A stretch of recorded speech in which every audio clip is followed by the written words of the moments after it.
Hello friends, কেমন আছো সবাই? আই হোপ সবাই খুব খুব ভালো আছো। আমরাও খুব ভালো আছি। বাবাসোনার সংসার তোমাদের আরও একবার ওয়েলকাম আমার নতুন ভিডিওর সাথে। প্রায় মনে হয় এক সপ্তাহ পরে আবার ভিডিও দিচ্ছি তোমাদের সঙ্গে। তো মন মেজাজ খুব একটা ভালো নেই, সেই কারণে আর ভিডিও শ্যুট করতেই ইচ্ছা করছে না। তো ভাবলাম চলো, এইভাবে বসে থাকলে চলবে না, মনটা ঠিক করতেই হবে। আর কাজটা এগিয়ে নিয়ে যেতে হবে, নাহলে আমি সেই নিচেই পড়ে থাকবো। তো যাই হোক চলো, আজকে হচ্ছে শনিবার আর এখন বাজে মেবি 7:30 বাজে, পুরো রাইট 7:30।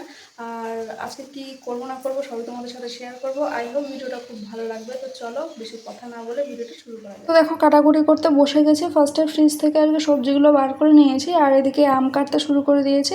আজকে যেহেতু নিরামিষের দিন একটু চাটনিটা হলে ভালো হয়, কারণ যে কোনো একটা তুমি পদ রান্না না করলেও চাটনি দিয়েও কিন্তু দুগাল ভাত খাওয়া যায়। তোমার দাদাভাই কিন্তু চাটনি দিয়েও ভাত খায়, আর আমিও খুব পছন্দ করি চাটনি দিয়ে ভাত খেতে। তারপরে দেখো কয়েকটা পটল ছিল, একটা কাঁকরোল ছিল, আর আলু কুচি কুচি করে দিয়ে দেখো ভাজা করব। আর এদিকে আলু গুটি করে নিয়েছি, রসা বলো বা তরকারি বলো করব। আর এদিকে হচ্ছে আমটা সেদ্ধ হতে বসিয়ে দিয়েছি, কড়া বসিয়ে দিয়েছি, তেল গরম হয়ে গেছে। আর এবার আমি ফার্স্টে আর কি ভাজাটা করব, তারপরে তরকারিগুলো বসাবো। এদিকে দেখো আমি বসিয়ে দিয়েছি ভাজাটা, কিন্তু প্রায় শেষের দিকে।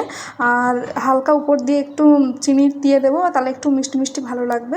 আর এই ভাজাটা খেতে কিন্তু খুব টেস্টি হয়, মানে এই 3-4 রকম একসঙ্গে সবজি দিয়ে ভাজা করতে। আর এতে যদি একটা পেঁয়াজ কুচি করা যায় তাহলে তো আরও ভালো হয়, কিন্তু যেহেতু আজকে নিরামিষ সেই কারণে আর কি দিলাম না। তো এদিকে দেখো আমার রান্নাবান্না কমপ্লিট। এই হচ্ছে ভাজাটা, আর এই হলো আমি চাটনিটা দুর্দান্ত, আমার তো খুব ফেভারিট। আর এই হলো তরকারিটা কিছু না, জাস্ট তেলে পাঁচফোড়ন দেবে, দিয়ে আলুগুলো দিয়ে দেবে, জাস্ট হালকা একটু ভেজে লবণ হলুদ ঝাল দিয়ে ব্যাস হয়ে গেল। তারপরে দেখো সকলের খাওয়া দাওয়া তো কমপ্লিট হয়ে গেছে, ভাবলাম চলো তোমাদের বাইরের ওয়েদারটা একটু ঘুরিয়ে দেখাই। হ্যাঁ, ওয়েদারটা কিন্তু ভীষণ ভালো লাগে, কারণ বৃষ্টিটা জাস্ট থেমে যাবে ঠিক সেই ওয়েদারটা দারুণ লাগে, আমার ভীষণ ভালো লাগে এই ওয়েদারটা। কিন্তু একটু খারাপও লাগে, কারণ এই যে জামা কাপড়গুলো নাড়ার কোনো জায়গা পায় না। তো এখানে রিসেন্টলি আমি একটা দড়িটা নিয়েছি, সেই কারণে আর কি জামাটা নাড়তে পারলাম আর কি জামাগুলো। আর এদিকে তারপরে খাওয়া দাওয়ার পর একটু বসে বসে ল্যাদ খাচ্ছিলাম, শুয়ে গড়িয়ে কী করবো বুঝে পাচ্ছিলাম না। তো চলে এলাম। ধুলোগুলো বলছে যে আয় বাবা, কতদিন আমাকে একটু ঝাড়পোছ করিস নি। তো হ্যাঁ, এগুলো অনেক দিন ঝাড়পোছ করা হয়নি, ভালোও লাগে না দু এক সময়, আর দু এক সময় মনে থাকলেও না ইচ্ছাও হয় না, এরকম একটা ব্যাপার হয়ে যায়। তো এটাই হচ্ছে ব্যাপার। আর এই দেখো, এটা হচ্ছে একটা মেডেল, তোমার দাদাভাইয়ের খেলার সময়ের মেডেল। অনেকগুলো মেডেলই ছিল, কিন্তু কি হয় মানে এক বাড়ি থেকে আরেক বাড়িতে আসতে গেলে অনেক কিছু হারিয়ে যায়, সেরকমটাই একটা মেডেলই আমার কাছে রয়েছে, সেটা আর কি রেখে দিয়েছি যত্ন সহকারে। পরে তোমাদের সাথে আমি ওটা ভালোভাবে শেয়ার করে দিচ্ছি। তো ভাবলাম চলো একটু ঘরে ঝুলটাও ঝেড়ে নিই, যেহেতু সব ঝাড়া পোছা করছি। তো তারপরে মনে পড়লো যে আজকে শনিবার, আজকে করা যাবে না, তো সেই কারণে আর কি শুধু ঝাড় দিয়ে বেরিয়ে গেছি। আর এদিকে দেখো বাইরে দেখি প্রচণ্ড রোদ বেরিয়েছে, ভাবলাম চলো এগুলো তাহলে একটু মানে মেলে দিই আর কি, জামা ঠামাগুলো তাড়াতাড়ি শুকিয়ে যাবে। তারপরে দেখি কোনায় কোনায় আবার মেঘ জমছে, ভাবলাম চলো থাক, দরকার নেই, এখানেই থাক। মনে হলো যে একটু ছাদে দিয়ে আসে এইগুলো। তারপরে এখন বাইরে বেরিয়ে দেখছি কোনায় কোনায় মেঘ জমছে, তার মানে হয়তো আবারও বৃষ্টি হতে পারে। তো সেই কারণে ভাবলাম এগুলোর তো এখন প্রয়োজন নেই, যেহেতু আমার হলুদ নাইটি রয়েছে, স্নান করার পরে ওটা পরবো। আর তোমার দাদাভাই প্যান্ট গেঞ্জিরও এখন প্রয়োজন নেই খুব একটা, আর রাত্রে আসবে তার মধ্যে শুকিয়ে যাবে। আর হচ্ছে এখন বাজে 11টা বাজে, এখন স্নান করব। স্নান করার পর কোনো কাজ নেই, স্নান করার পর কাজ থাকে, সেটা হচ্ছে পুজো দেওয়া, সেটা নেই 3-4 দিন। কাল থেকে সব কিছু শুরু করবো আবার। আর মা মানে পুজোটা হচ্ছে না, মায়ের যেহেতু চোখ অপারেশন, মা তো স্নান করতে পারছে না, সেই কারণে পুজো দেওয়া হচ্ছে না, আর আমার প্রবলেমের জন্য যেতে পারছি না। কাল থেকে সব স্টার্ট করবো। তো তো দেখো স্নান দান কমপ্লিট হয়ে গেছে, আর খাওয়া দাওয়াও হয়ে গেছে দুপুরে, কিন্তু আমি ভিডিওতে শেয়ার করতে ভুলে গেছি। যাই হোক, খাওয়া দাওয়া আর কি দেখাবো তোমাদের, তো দেখিয়ে দিলাম যে আজকে কী কী রান্না হয়েছে। তো এখন একটু শুয়েছি, তো আজকে না একদমই ঘুম আসেনি, যেহেতু পরে ভয়েস ওভার দিচ্ছি তাই বললাম। আর 4টে 4:30টার দিকে উঠে গেছি, কী আর করবো, ঘুম না আসলে যা হয়, একটু ফোন দেখে আর কি এপাশ ওপাশ করে উঠে তারপরে ভাবলাম চলো আজকে হচ্ছে মানে বিকালবেলায় আর কি চুলটা বাঁধবো। অন্যান্য দিন ওই সন্ধ্যা দিয়ে তারপরে দেওয়ার পরে চুল টুল বাঁধি। আর দেখো আমার চুলের অবস্থা কি, দিন যত যাচ্ছে ততই যেন চুলের মানে গ্রোথ কমে যাচ্ছে, কী অবস্থা হচ্ছে চুলের সেটাই বুঝতে পারছি না। তো যাই হোক চলো পরে দেখাচ্ছে। গুড মর্নিং গাইজ, এখন বাজে হচ্ছে সন্ধ্যা 7:30, আর এইমাত্র জাস্ট আমি অল্প কটা ভাত খেয়ে এসেছি, কেননা দুপুরে মানে খাওয়া হয় 1:30-2টোর দিকে, সেই কারণে আমার না সন্ধ্যাবেলা ভীষণ খিদে পেয়ে যায় তাই। আর এটা ওটা আমি ঠিক খেতে ভালো লাগে না, মানে ওই চা ফা বিস্কুট বা ভাজা মুড়ি এগুলো ঠিক ভালো লাগে না খেতে, সেই কারণে আর কি দুগাল ভাত খেয়ে নিই। আর তারপরে তোমাদের দাদাভাই যখন বাড়ি আসে তখন আবার অল্প করে দুগাল ভাত খেয়ে নিই, তাহলে হয়ে যায়। আর আজকে শনিবার, কিন্তু তাও তোমার দাদাভাইয়ের বাড়ি আসতে আজকেও 9:30 প্রায় 10:45 বেজে যাবে, কারণ শিয়ালদা থেকে 7:24-এর ট্রেন ধরেছে। কাজের এত প্রেশার চলছে এখন, কি আর বলবো। ওরও ভীষণ কষ্ট হয়ে যায় জানি, কিন্তু কিছু করার নেই। আর এইমাত্র আর কি আমি বসে বসে আর কি এই যে বাজারের লিস্ট করছিলাম। এই দেখো, মাসকাবাড়ি বাজারের লিস্ট যখন মানে করি তখন আর কি করতে বসি তখন আর মনে থাকে না, তারপরে গিয়ে এটা ওটা মনে পড়ে যায়, মনে পড়ে যাবে, দেখি কী কী আছে আর কী কী নেই। আর এখন তার আগে বসে বসে একটু একটা রেসিপি দেখলাম, সেটা আর কি ভাবছি এখন ট্রাই করবো, কারণ বাড়িতে সেগুলো আছে। অল্প করে একটু ট্রাই করবো, প্লাস তোমাদের সাথে শেয়ার করবো কেমন হয় না হয়। আর আজকে রাতে ভাবছি ভাত করবো না, ভাত খেতে ইচ্ছা করছে না, অনেকদিন থেকে একটু লুচি খেতে ইচ্ছা করছে। দেখা যাক কী করি না করি, সবটাই শেয়ার করবো।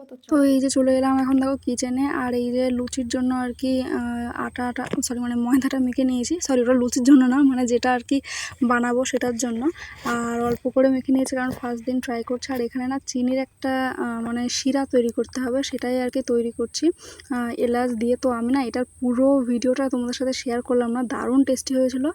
আর এটা যদি তোমরা জানতে চাও অবশ্যই বলো, কমেন্ট করো, তাহলে অবশ্যই তোমাদের সাথে একদিন এটা মানে এক্সট্রা একটা ভিডিওতে শেয়ার করে দেবো। তারপরে এখানে দেখো সেটা তো কমপ্লিট হয়ে গেছে, সেটা বলতে একটা খাজা বানিয়েছিলাম। তো তোমার দাদাভাই বাড়ি চলে এসেছে, আর এখন বাজে হচ্ছে 9:50। আর এই দেখো নিয়ে এসছে ডেয়ারি মিল্ক, আর এই যে লজেস দেখো সব কথা এই হয় বৃষ্টির দিনে। তো তোমার দাদা এখন গেল ফ্রেশ হতে, তো এরপরে খাওয়া দাওয়া করবো।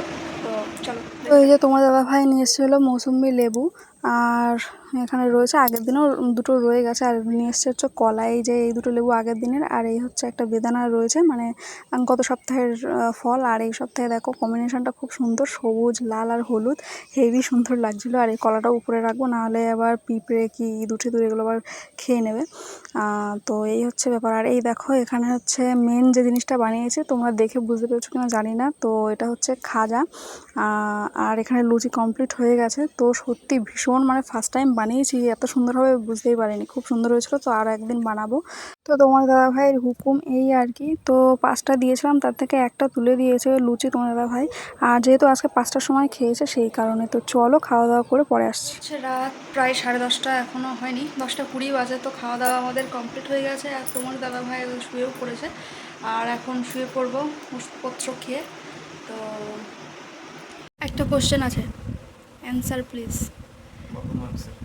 যত মার্কসের হোক না কেন, তুমি বলো যে আজকে যে মানে নতুন জিনিসটা বানালাম খাওয়ার, সেটা তোমার কেমন লাগলো? মানে ফার্স্ট টাইম আমার হাতের খেয়ে বলো তাড়াতাড়ি, জলদি জলদি, ভিডিও অনেক লং হয়ে যাবে, অত নিতে হবে না। এটা বলতে দীর্ঘশ্বাস নিঃশ্বাস প্রশ্বাস ছেড়ে খাস্তা।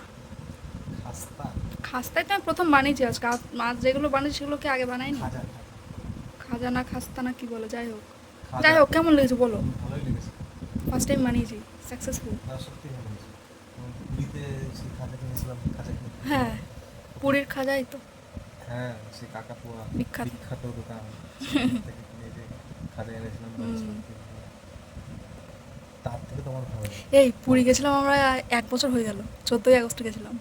হ্যাঁ, আগস্টে আছে কত তারিখ? 10 তারিখ। পুরী 1 বছর এখনো হয়নি, 3-4 দিন বাকি রয়েছে। আমি আজকেই ভাবছিলাম, দেখতে দেখতে কেমন জলের মতন বসে চলে গেল।